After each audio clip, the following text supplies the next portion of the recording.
Thank you very much, and sorry for the delay. But when you sit with writers, and when you try with who are very emotional and who are very, they're the people behind the story, behind everything that's been created. And if they're not getting the treatment that they deserve, I think it's better that we let them talk. And Neil, I could have told you, you can't put 6, 7 writers in a room and expect them to finish on time. It's never going to happen. Okay, thank you very much for being here. Thank you to Dawn for bringing you all and Pact. So you worked. I'll come straight to the point. I won't waste any time. Fire away. Yeah, you've worked with producers and creatives in various countries in both scripted and unscripted originals and formats. What is it that you found in common amongst all the successful initiatives, and the ones that did not do so well? Amongst the successful initiatives, it's that there's genius in every country. That there's no one country, the US, the UK, anywhere, that has monopoly on creativity and creative skill. It's just the ability to execute and produce that which you design. And sometimes I think if I saw initiatives that failed, it's that people had an ambition greater than the money, time, resources, or people would allow them to execute it in the fashion it needed to be. So. Okay, so the ones that didn't do well was primarily time, money, resources, or people, any combination thereof, not in enough plenitude. And when we succeeded, it's because people were roughly on the same page. It's not that we don't have creative or disagreements. It's not that we don't have schedule issues. It's not that we don't always have budgetary issues. And sometimes it's not that we can't always access the people that we want. We would love to hire all of the people we imagined going into the project. That rarely happens. But if you get enough of those elements together, you get lucky and you give yourself a chance to succeed. Does geography play a role ever in the lack of success, or it doesn't? Less so. I mean, look, there was a time when there were certain countries and places that were limited by what I'll call infrastructure, whether it's post-production facilities, whether it's stages and studios, whether it's the physical equipment. When I started in this business a long time ago, too long to say, the equipment was expensive. The equipment was heavy. The equipment required technicians who had a great deal of skill to operate it and a great deal of skill to repair or fix it. But now the barriers to entry are much lower. Our sons and daughters and college students can shoot something with an HD quality camera off their phone. They can edit it in their bedroom. They can pull music and effects and titles and graphics off of the internet, out of libraries. And they can share it and edit it with various or review it with various people in the same city and around the world. All those abilities used to take a lot of time, energy, and money. So the fact that we can do all of these things and we can buy equipment for a fraction of the cost it used to be, and that many, many countries have all of this equipment, allows them to produce production value at a higher level than they did before. But ultimately, it starts with the creativity, starts with the script, starts with the story, and that as more people have access to films and television from around the world, it inspires their creative minds, and they come up with more original things. Yeah, but is the flavor of the day a restrictive aspect? For instance, people might be interested in British history. They might, but Indian history might not be that interesting. Yeah. If I may, there's the rub. Yeah. I think to many people, if you're talking history can be infinitely fascinating. The trick is to make Indian history fascinating to people, not just in India, but outside of there. Same thing with British history. And, to give it a specific point of view, but to create the universal and unique aspects of it. Why should I care about your history? Where is the relevance? What makes it contemporaneous in ways? Why should I, as a viewer, care?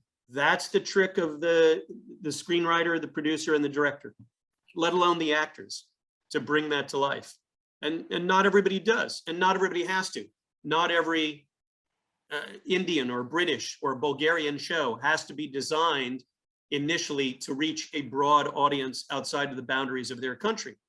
Doesn't have to. And then, of course, there are shows that we all try to design initially to reach that international or regional audience beyond the basic boundaries.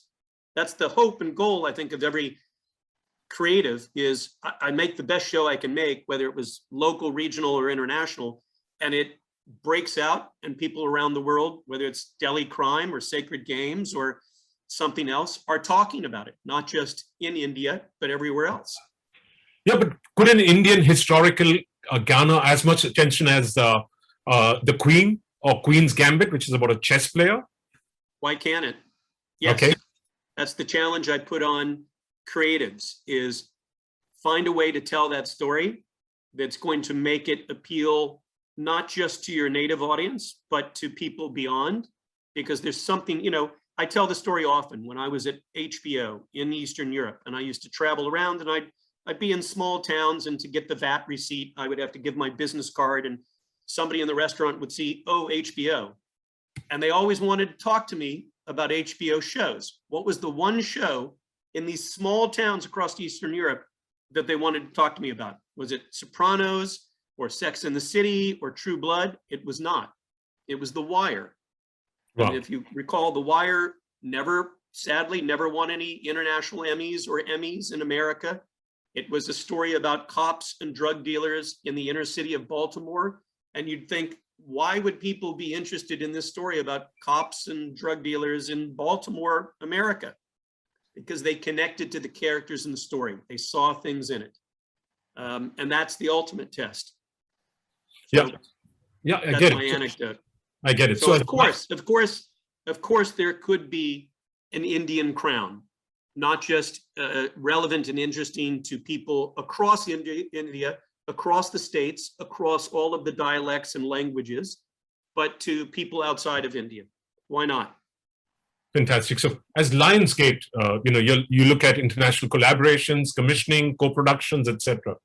So are you focusing on collabs in different parts of the world? Would India be of interest to you? Would Indian co-productions be of interest? Yeah, I'm not going to speak for my dear colleague Rohit there, because as many people know, Lionsgate Play has rolled out and they've got some original productions, and it's best for him to speak about that. But our goal is, yes, we are producing around the world. We are collaborating and co-producing. Admittedly, for the moment, our interest is in majority English language series. That's not to say there will not come a day when a Sacred Games, a Fauda, a Gomorrah, a Lupin, that is not in any way, shape, or form in English appeals to us. It will. It's just we're largely a US and UK headquartered company. The bulk of the productions we produce ourselves, film and television, are majority English language, but we're broadening out from there. So yes, we've got co-productions, not just in the UK, but in Ireland, New Zealand, Australia. I just did one with the Nordics last year. We've got our own production with all of the companies and deals under our studio umbrella in the US and in the UK. And then we look for certain third-party productions. And so we've talked to Indian producers. We've explored. People have brought projects to us. We've brought projects to them. Have we found one that worked and sold yet? No, but the desire is there. Okay, so if an Applause, for instance, which is investing close to about, I think, $500 million in content over the next few years, would come up with a good story, or TVF, or we have tipping I've been on point. the phone with Samir and his team. Bring it on. Bring it on is what I tell them.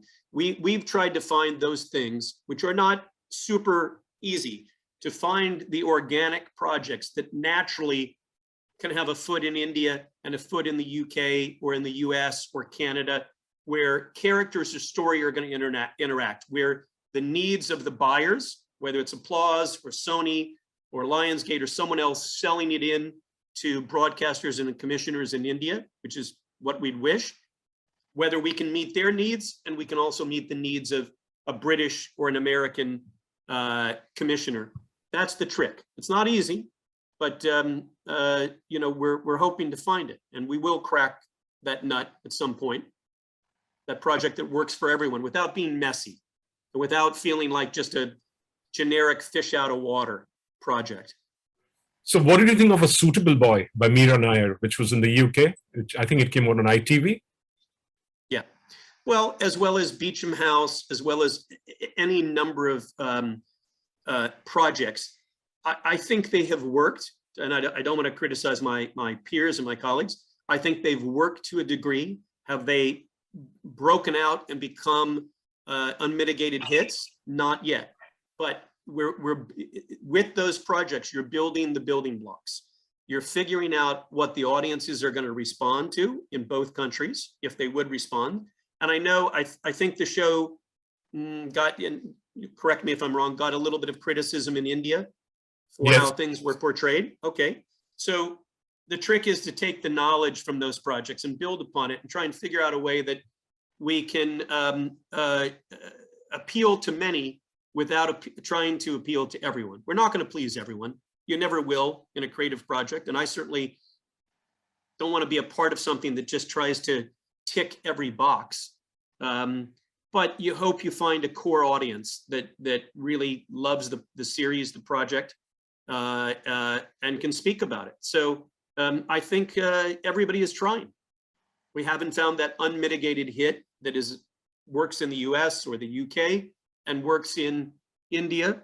For many of us outside of India, as your prior speakers were talking, we were admiring shows like Delhi Crime, Sacred Games, other things that largely the audience outside of India is seeing for the moment on Netflix or Amazon or another service. That's how we're seeing most Indian shows, unless you're signed up to a Z or somebody that's broadcasting directly to the diaspora in various countries. Yeah. So, format, I'm going to go on to another Sure. area. Format licensing, as you know, worked in India, but partly. We had Oiso Betty La Fea, which was made many, many years ago, but the storyline totally drifted. It became its own, and it became its own story. The core idea was I have a history with that. Did you know I have a history with that? No. The original show out of Colombia was 140 episodes, and you made many more than that in India. And Sony took that and brought me to Russia in 2005, and I made that in Russia, and it still is the biggest by share series hit in Russia, Betty La Fea, Ugly Betty in Russia. And we took as the basis the extended episodes, the extended life that was created for it in India. Wow, that's fantastic, because in India, we were kind of wondering why they extended the storyline so much, but it worked in Russia as well. Fantastic. Well, the ratings were working, so why wouldn't we extend it? We didn't run it into the ground, thank God. We made 200 episodes and it finished on quite a high. And I think a lot of people would have liked to have seen it extended or some spinoff that didn't happen. But we ended at 200 episodes and it worked. Fantastic. So it's worked partly, so it's worked, but but nowadays what's happening is a lot of the format owners are setting up their own operations in India and they're starting to produce themselves.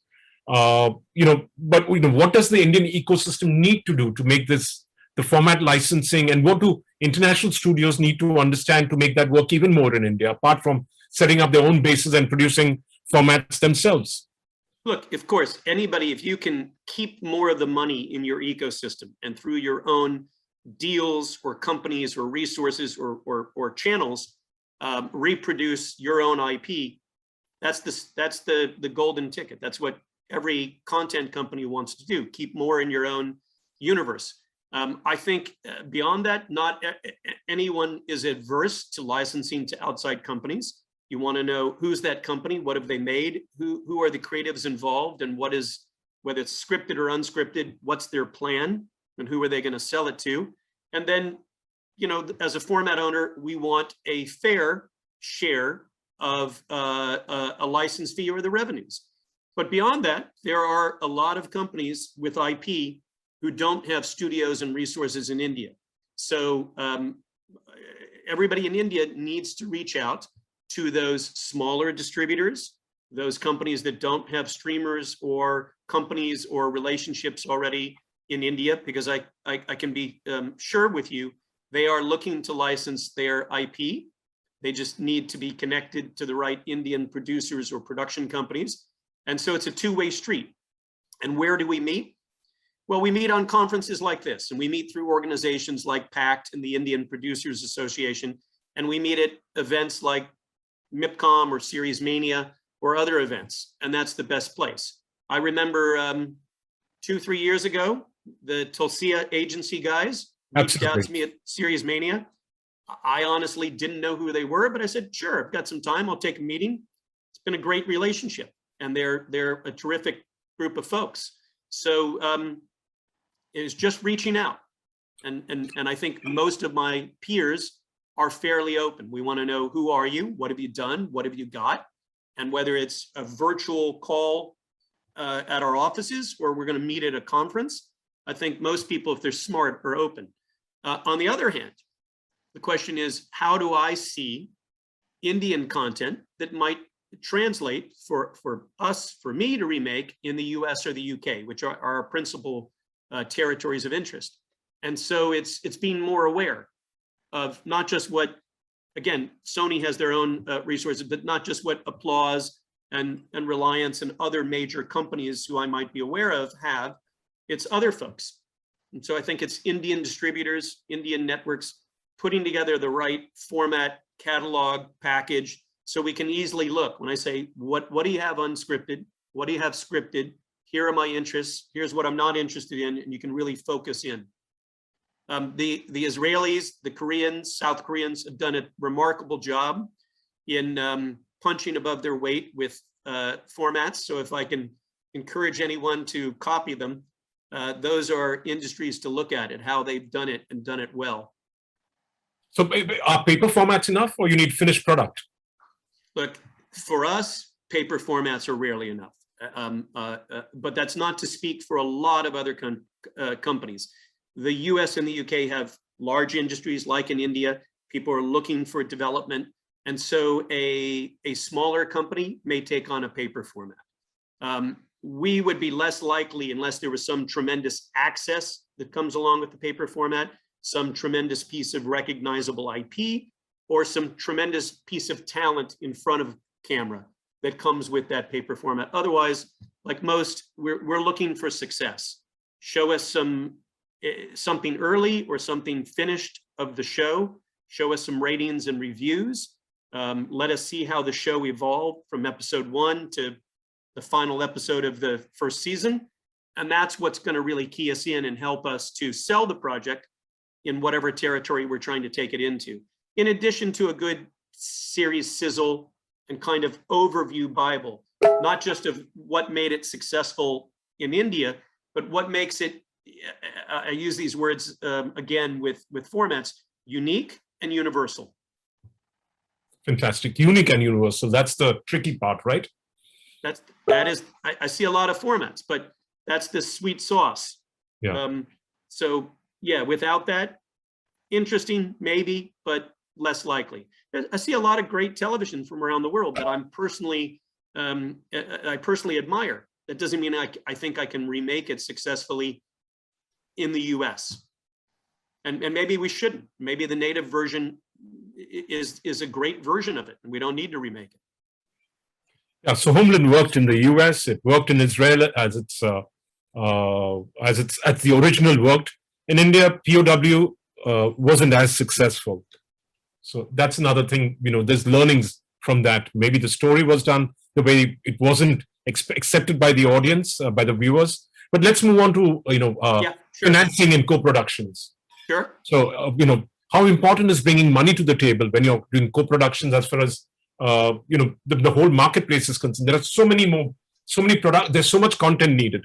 Smaller companies, maybe in the UK, they have great ideas, but they don't have money. So is financing, or there may be smaller companies and production studios or production companies which don't have enough money, but they have great ideas. So where does financing come in? Or do we go to a third party and get the financing that's a platform or the TV channel? How does financing it's huge. It's what, it's what we call the path to production. You can have a great series, but we've got to figure out the path to production and get it, even in greenlit, even if it's green lighted, we've got to get it financed. So often that's one or two commissioning partners in different countries. It's tax credits or rebates or tax shelters or incentives from shooting or posting in various territories. And then the rest has traditionally come from either an MG or deficit financing from a distributor.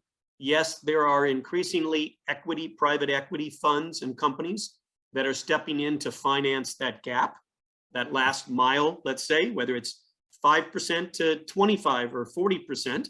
And there are some companies with their own equity resources that they are making the show with a gap, taking on that risk and believing that they can sell or auction the project off and recoup their gap once they finish the project. So almost in some ways making it on spec, where they don't have all of the financing lined up, or in some cases, they don't even have a broadcaster.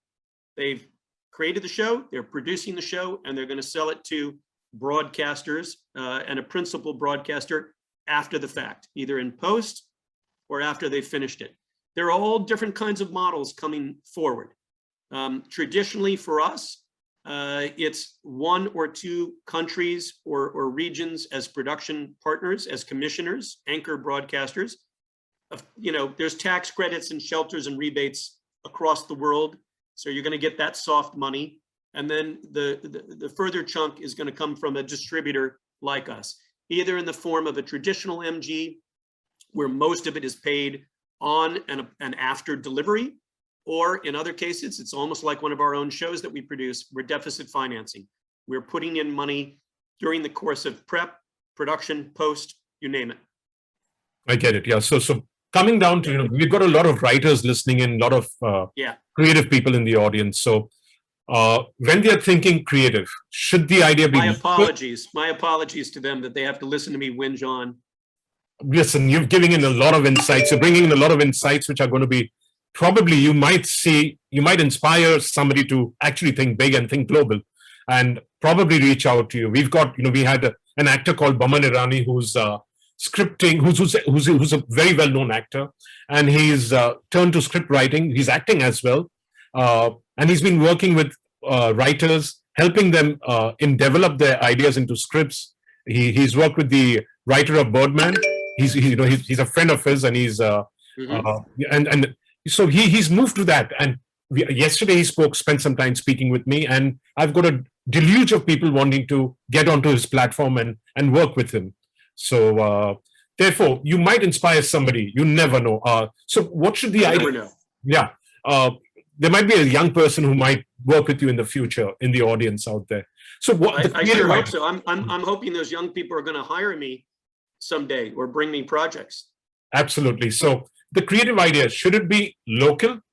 Should it be global? Or should it be travelable? I differentiate between all three. Look, it depends. I think everybody always has to work locally where they're based, where they're known. The trick is, can you make a great local show and can it sell and break out either the native version or the remake? It can. So not everybody has to try and build a global show.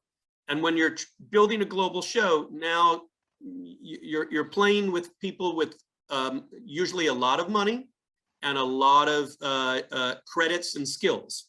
It's the difference between financing somebody on a local level and financing them on I'll use dollars, multi-million-dollar per episode level, to the scale that Netflix and Amazon are producing in India, and the budgets that I think I'm aware of there for some of their, call it key dramas. These are not inexpensive compared to typical Indian market budgets, if I'm right. Sure. So they're not comparable at all. Right. So if you're trying to sell that show to them or other streamers who are coming in or other international players, you're competing in an ecoverse with some really skilled creators who often have recognizable IP in addition to their credits. They might have a lead director involved who's notable. They might have cast attached in front of the camera who really move the needles forward. and that's going to get these folks to commit. So I think it depends on the idea. You know, if you're trying to make Game of Thrones, and I don't advise many people to try and do it, then you're probably not trying to do something on a local level. And if you're going to try and do something of that scale, you better put together all the pieces, or it's going to be hard. Why would I finance something like that? I think it depends, but I think people should start and take advantage of their local commissioners, broadcasters, streamers, and then regionally as well. You know, when I was running production programming for HBO in Eastern Europe, we used to say, look, we work locally, we play regionally, and we aspire internationally. And that's what I said to my teams in each country. Of course, that's what we're hoping for, that we're going to have that Hungarian or Polish show that not only works in Poland or Hungary, but plays across the region and works, and ideally is interesting and well produced enough that people elsewhere are going to take advantage. But that wasn't my goal. And so when people tried to bring me really, really big ideas, I said, look, we don't have the resources yet to scale that up, to make Lost or Game of Thrones. If I can't make it look as big and as good, why do I want to compete with that? I'm a poor man's version of that show, where I'd rather be a rich man's version of that local or regional show and be able to really nail it. Fantastic. So I think it depends on the ideas. You know, I get a lot of young people pitching me really big concepts, and if I'm honest, they may not have the background, the credits, the experience yet to execute that idea. You know, when we look at something, we're really looking at not just the idea, but the people behind it. And do we have confidence in the team behind it to execute? Because that's what it's about. That's who we're going to be going down the road with for a year, 2 years, or many more to come, ideally, if it has returning seasons. So we really got to have confidence in the team from the get-go, or add to it. Fantastic. So that's great. I mean, it'd be pretty fair, whatever you said. Where do you see opportunity for UK producers, Indian producers, and US and Indian producers and content platforms to work together? Where do you see the opportunities? Is it yeah. No, go ahead. Finish. Yeah. So, basically, is it in the area of development? Is it in the area of line production? Where do you see an opportunity? I think there's a number of areas. I mean, obviously, the UK has a long relationship with India across many years and much history, good and bad. So I think there's a natural connection there. You know, we have a huge diaspora here in the UK. And secondarily, you have quite a large diaspora in the US and in Canada and other countries. So I think play to your strengths. Play to where people may already have an understanding, may have traveled, may have interacted, may be on panels. You know, we have an Indian film festival, at least pre-COVID we did here in the UK. So it was a great opportunity for people to see Indian television, a film, and hopefully television that they weren't able to see. And I think the more of that, the more that people can see what you're making and you can see what we're making, the connections will be found. And again, it's building these connections. You know, many of the people I'm working with we didn't work together in the first year I knew them. I just worked, as I said, we did a co-production with Viaplay. Those producers, I think I met 6 or 7 years ago. They finally had a project that fit. So it's building relationships for now and for the future, whether it's a project 6 months from now, a year from now, 2 years from now that's going to connect. It's building those relationships. And that's what I think these conferences and groups like PACT and the IPA help to make those connections. The writers guilds, all of those, any writing camps and programs where people can get together, and you can get an Indian writer together with a Scottish writer for a week, and they've got their own ideas, but then they're able to kick something together and maybe come up with something and have those conversations. So it's that, you know, the world is flatter than ever, related only to television. So it's that connection. It's that, you know, I wish I was in Mumbai. I thought I would be there this year. Sadly, let's hope. But short of being there, we now have these events and these online tools so we can talk to one another.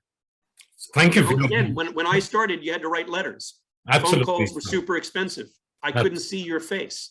Yeah. So young writers and creators today have tools that we never had when I was starting out. So thank you very much. I hope this is the beginning of a new relationship, because PACT and I and IFTPC, that's the Indian Film and Television Producers Council, Yes. of which I'm a member, we are working closely together. We hope to build furthermore programs where we can encourage cooperation between the US, India, and through the Global Creative Alliance and the IFTPC and IndianTelevision.com. So this is the start of a relationship. I thank you very much for giving us the time and sharing your ideas, and hope to again interact with you as soon as we get a chance. And I hope thank you for having me. It's an honor. And I hope everybody took something away from this. And hopefully next year in Mumbai or somewhere. Thank you very much. Thank you very much. Thank you. Bye-bye.